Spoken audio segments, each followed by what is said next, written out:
What's up everyone? I'm Nick with Nick's Custom Woodworks. Welcome back. This week we're going to be building a DIY floating shelf.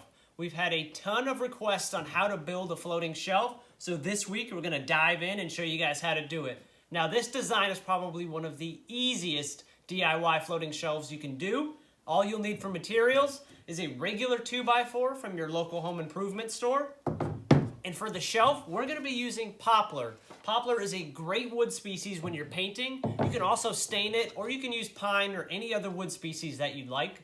Our shelf is going to be 5 foot long and 3.5 inches thick. So I'll post the dimensions of the cut list and everything you'll need for that. If you're going to have a different size shelf, you may need to make adjustments, but let's get started. This is our cut list for the 60-inch floating shelf. This is assuming that your poplar or whatever 1x material you're using for the shelf is 3/4 inches thick and your 2x4 is 1.5 inches thick.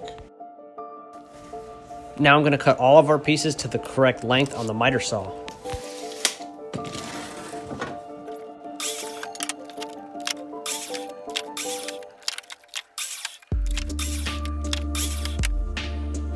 Be sure to square up the ends, especially on this 1x material. That way when we go to assemble the shelf later, everything lines up properly.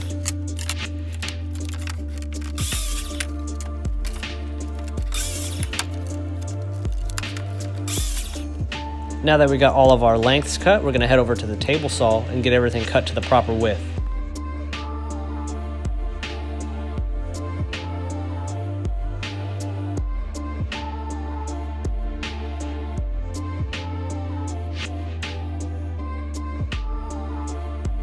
Now that we have everything cut to the proper length and width, we're going to head back over to the miter saw one more time to put a 45-degree miter on all of the outside pieces.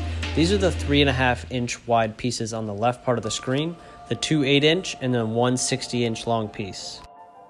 On these 3.5 inch boards, these are going to be the front and sides of our floating shelf, so I'm going to go ahead and cut a 45-degree miter on all of these so that when they meet up, there is no edge grain on the outside that's visible. You don't have to do this. You can do a butt joint, which is just when you meet the two boards up, but I'm going to show you guys how to do the 45 real quick.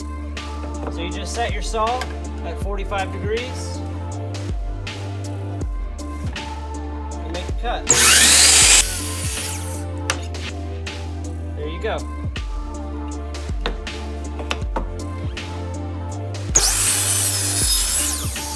So the goal of the 45-degree miters on the corner is to avoid having an end grain showing like that, especially if you're staining. It'll be very visible. It'll be a different, darker color because the stain takes on the end grain a lot different than it does anywhere else on the board. So now we'll have a 45-degree miter on the corners. We'll sand that edge a little bit, and it'll look like one solid block when we're done with it. On the 8-inch long, 3.5 inch wide boards, you only need a 45-degree miter on one side, but both sides of the 60-inch long. Alright, so that's all the pieces that you're going to need to cut for your floating shelf. So now we're going to take this over to the table and get everything assembled.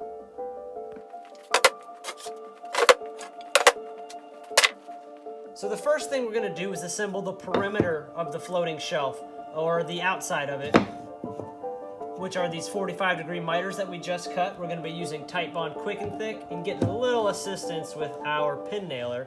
Since we're painting it, I'm not really worried about pin nail holes or anything like that. I can fill those, sand them down, and then paint it. You won't even see them. So we'll go get started.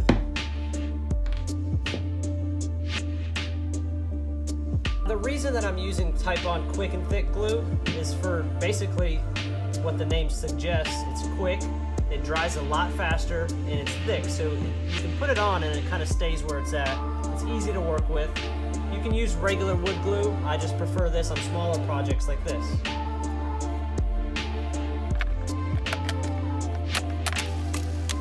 After we get the front and the sides assembled, we're going to attach the top and the bottom of the shelf. So we're spreading out some glue where the top of the shelf's going to go, and then we're going to slide it down and hit some pin nails. Now the pin nails are really just there to hold the piece in place while the glue dries. When you're attaching this top piece, be sure that all 3 sides are flush with the boards that you're attaching it to. This is going to make it a lot easier when you're sanding later on and give you a nice smooth look on your shelf. After the top piece is assembled, just repeat the same steps and attach the bottom of the shelf.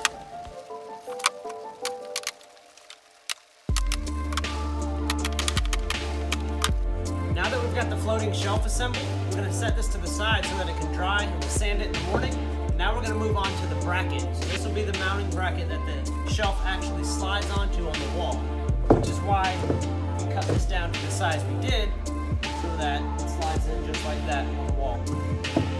The opening on the back of the shelf is 2 inches wide, which is why we made the bracket 1 3/4 inches, leaving us a 1/4 inch of wiggle room. After marking where I want all 5 bracket arms to go, I pre-drill 2 holes behind each, add some quick and thick to the back of each bracket arm, and drill in 2 2.5 inch Power Pro screws through the back of the bracket into the arms themselves.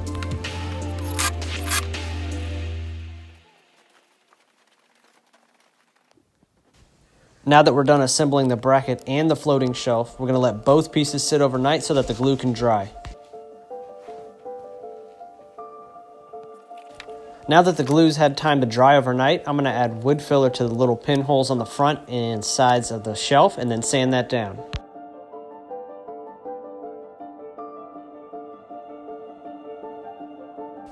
Now I'm going to give the entire shelf one final sand with the 220 grit sandpaper to get it nice and smooth so that when we paint it, we get a nice, even, clean finish.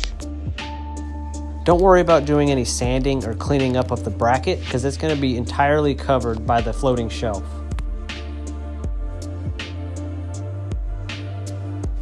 Be sure to take your time when you're sanding the shelf. Get it exactly how you want it because that's going to make it a lot easier when you're painting, get a nice smooth finish. Our choice of paint for most of our painted projects is Emerald Urethane by Sherwin-Williams. We're going to be using the Erlex HV5500 spray station. I'll leave a link to this spray gun along with other products that we've used in this build in the description section of this video.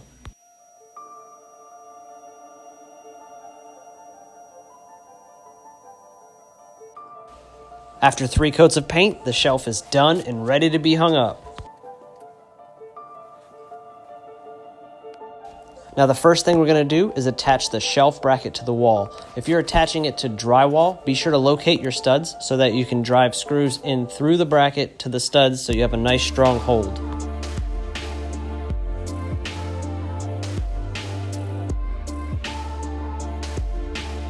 Now that the bracket is level and secured to the wall, we're ready to hang the shelf.